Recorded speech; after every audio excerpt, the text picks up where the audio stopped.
सबको जय मसीह की।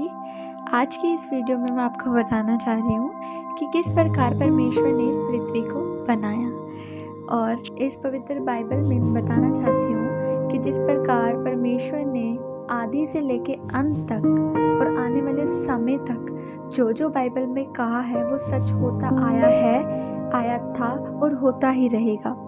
तो इसमें मैं बताना चाहती हूँ कि परमेश्वर ने पहले दिन को कैसे बनाया था।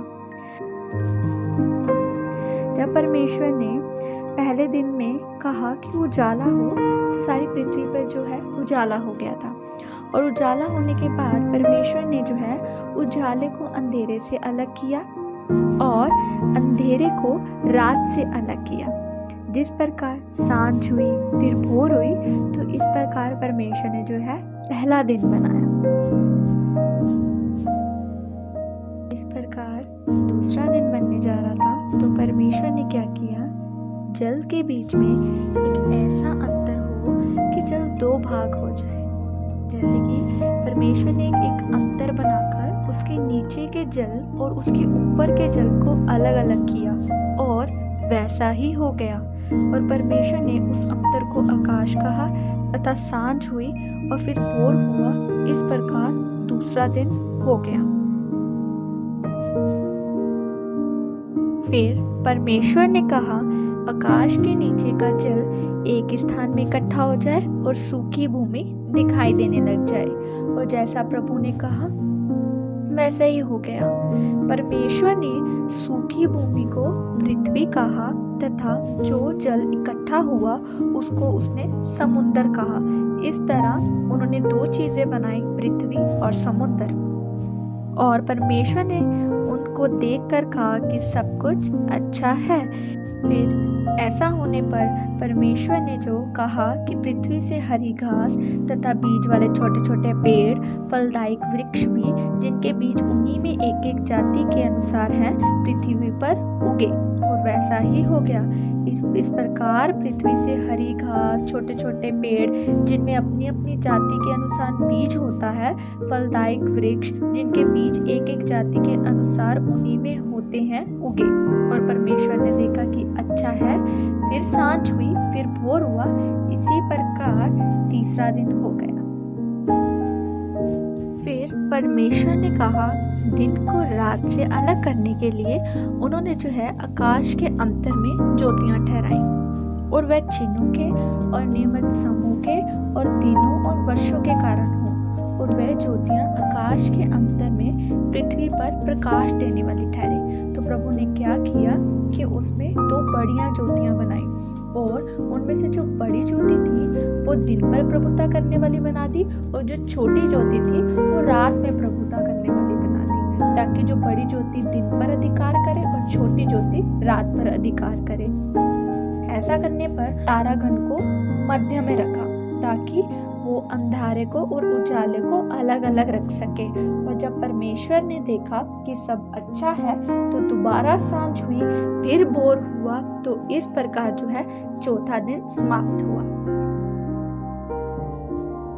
फिर परमेश्वर ने कहा कि जल जीवित प्राणियों से बहुत ही भर जाए और पंछी पृथ्वी के ऊपर आकाश के अंतर में उड़े।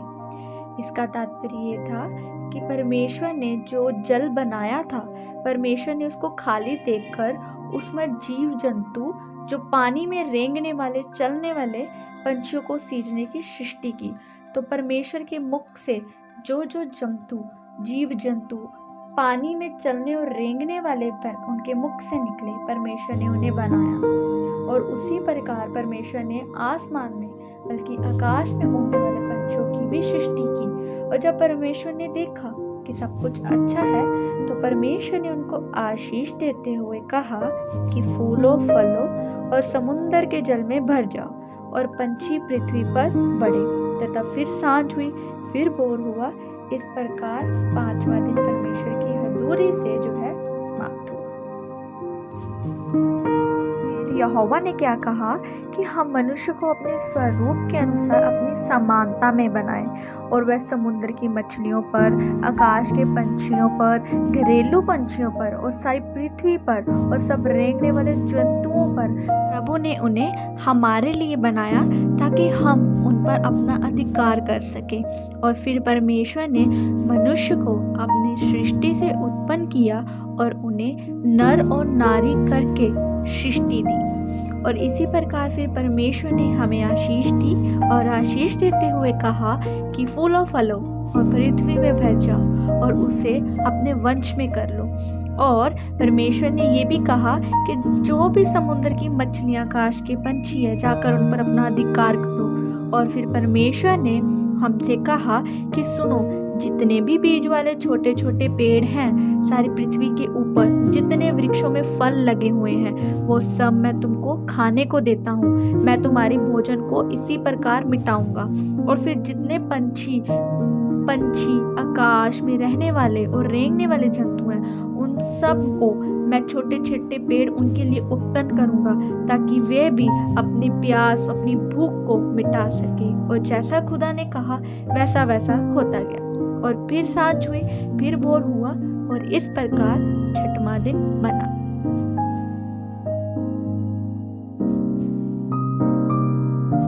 तब परमेश्वर ने आखिरी समय में, बल्कि 7वें दिन को, आकाश और पृथ्वी की सारी सेना को बनाना समाप्त कर दिया, क्योंकि परमेश्वर ने अपने सभी कामों को 7वें दिन में समाप्त किया था और उसने इस दिन को विश्राम का दिन ठहराया। तो आपने देखा कि 7 दिनों में परमेश्वर ने किस प्रकार रचना की, सृष्टि की, ये हमने जाना। पर मेरा ये कहना है कि परमेश्वर का वचन आज भी जिंदा है और आज भी अचंभे काम करता है। जो लोग अभी परेशानी में हैं, दुखों में हैं, वो सब परमेश्वर के पास आए। परमेश्वर उनकी जिंदगी को बदलेगा, परमेश्वर उनके दिनों को बदलेगा। जिस दिनों में वो आज हैं, परमेश्वर उनकी सारी कठिनाइयों को दूर करेंगे। सिर्फ आपको क्या है, अपना कटोरा खाली करके यहोवा के पास आना है। वो आप देखते रह जाएंगे कि वो किस प्रकार आपके खाली कटोरे को आशीषों से भरकर और बरकतों से भरकर आपको भेजेगा। अगर आपको ये मेरे वचन जो मैंने आपको बताया कि किस प्रकार यहोवा ने पृथ्वी को बनाया अच्छे लगे हो, तो प्लीज़ मेरे इस चैनल को फॉलो करें ताकि आपके इस सपोर्ट से मैं आपको और परमेश्वर के वचनों से रूबरू करवाऊँ और आपको वचन बताऊं दिल की गहराइयों को कि परमेश्वर हमें क्या कहना क्या चाहते हैं, वो मैं आपको बताऊं। तो प्लीज़ लाइक, फॉलो और सब्सक्राइब करें ताकि मेरी पहली वीडियो जो भी आपके पास मैं पोस्ट करूं पहले पहुंचे और आप मेरी इस वीडियो से अपने जीवन को बदले, क्योंकि यहोवा आप जानते हैं जीवन को बदलने आए हैं, ना कि नया धर्म स्थापित करने के लिए आए हैं। वो हमारे मनों को बदलने के लिए आए हैं। तो जो आज निराशा में है, यहोवा उनकी निराशा को दूर करे। मैं यहोवा के सामर्थ्य नाम से मांगती हूँ कि यहोवा सभी की बीमारियाँ, परेशानियाँ, उनके हालातों पर दया करे और उनको नया जीवन दे। उनके सभी मार्गों को यहोवा खोले ताकि वो अपने सभी मार्गों पर सही सलामती से चलने पाए। मेरे परमेश्वर से ही प्रार्थना है कि यहोवा परमेश्वर मेरी प्रार्थना को कबूल करे और जो इस वीडियो को देखे उनके दिलों पे ये वचन जाए और ये वचन उनकी जिंदगियों को बदले। यहोवा के सामर्थी और पवित्र नाम से हम मांगते हैं, आमीन। सभी को मेरी तरफ से प्रेज द लॉर्ड।